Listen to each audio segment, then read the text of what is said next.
ముఖ్యంగా దినకరాన్ని, చైతన్య బ్రదర్ని నిండు మనసుతో మరి నేను థ్యాంక్స్ చెప్తున్నాను. ఇంకో 4 రోజులు ఇక్కడే ఉంటారు.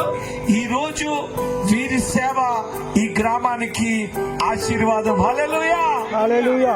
మీరు ఇంట్లో ఉన్నా సరే, మీరు పంచంలో ఉండి వింటున్నా సరే, మీకు తెలియకపోయినా సరే, వీరి ప్రేమను బట్టి, వీరి ప్రార్థనను బట్టి ఈ రోజు ప్రతి ఇంటికి క్షేమాన్ని, ఆరోగ్యాన్ని, సౌభాగ్యాన్ని మరి యేసు నామములో ప్రకటిస్తుండగా మీరు పొందుకుంటున్నారు. దానికోసం దేవుడికి గట్టిగా చప్పట్లు కొట్టి దేవునికి వందనాలు తెలియజేద్దామా? అది చాలా సంతోషం. మీరు విన్న మాటలు, విన్న వీడియోస్ మీరు హృదయంలో పెట్టుకోండి. దేవుడు ఎంత కృప చూపించాడంటే రేపొద్దున తప్పనిసరిగా అడుగుతాడు. రేపొద్దున అడుగుతాడు, మాకు తెలియదండి అంటే చైతన్య గారు చూపిస్తాడు, దినకరణ గారు చూపిస్తాడు. అబ్బాయి అది అమెరికాలో ఉద్యోగాలు వదులుకొని మీ దగ్గర పంపించా, మిమ్మల్ని ప్రేమించి మీ దగ్గర పంపించా, ఈ సువార్తను మీకు ప్రకటించా.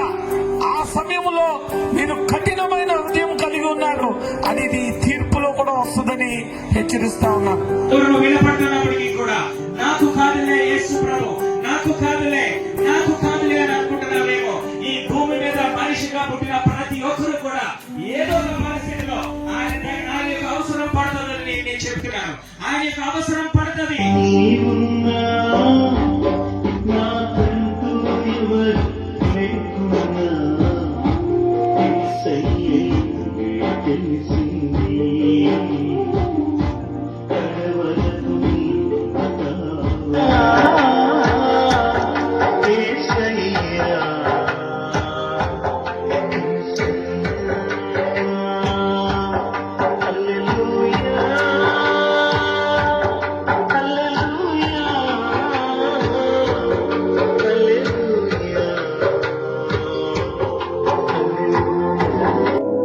దేవుని నుండి ఎడబాటవడం, వారి తలంపు, వారి మాట చెడ్డవిగా ఉంచుకొని ప్రార్థన చేసుకుందాం.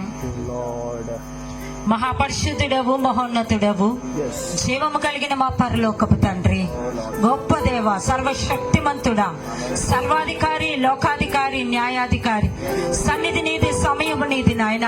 ప్రభు ఈ రాత్రికాల సమయమందు కందులపాలెం గ్రామాన్ని మరి ఒక్కసారి అయ్యా నువ్వెంతగా ప్రేమించావు నాయన. ప్రభా తండ్రి, మరి ఒక్క మారు ప్రభా ఈ గ్రామమును ప్రభా తండ్రి నువ్వు దర్శించాలని, ఇంకా నశించిపోతున్న అనేకులను ప్రభా అయ్యా రక్షించాలని ప్రభా ఈ దినము నీ దీన బిడ్డలకు ప్రభా తండ్రి ఈ మార్గాన్ని చూపించి ప్రభా ఈ ప్రాంతము వైపు నడిపించిన విధానాన్ని బట్టి వందనాలు, స్తోత్రాలు.